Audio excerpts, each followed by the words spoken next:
आता पेन्शनर्सना खूप मोठा फायदा होणार आहे. वेतन आयोगाच्या शिफारशींपूर्वी मोठी मागणी करण्यात आलेली आहे.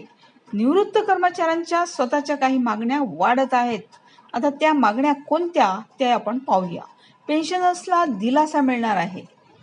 तर किमान निवृत्ती वेतन 67% होण्याची शक्यता आहे. आयोगाच्या शिफारशीपूर्वीच मंजुरी देण्याची शक्यता आहे. आता पेन्शनधारक संघटनांनीही पेन्शनच्या रचनेत बदल करण्याची मागणी केलेली आहे. तसेच पेन्शनधारकांना वयानुसार पेन्शनची रक्कम वाढवावी अशी मागणी करण्यात आलेली आहे.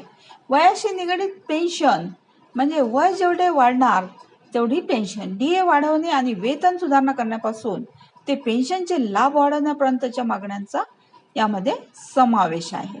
निवृत्त कर्मचाऱ्यांची पेन्शन वयानुसार निश्चित केली जावी अशी ही मागणी करण्यात आलेली आहे.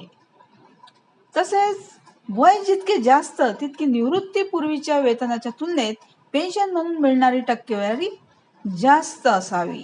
आता निवृत्ती वेतनाबाबत इतरही मागण्यात आलेल्या आहेत. आता किमान निवृत्ती वेतन हे शेवटच्या वेतनाच्या 67% पर्यंत वाढवणे किंवा ते सेवेच्या शेवटच्या 10 महिन्यांच्या मिळालेल्या सरासरी वेतना इतके करणे.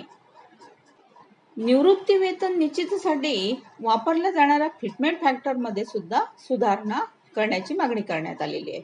महागाई सवलतीची रचना तपासणे आणि तिचा निवृत्ती वेतन लाभांमध्ये समावेश करणे.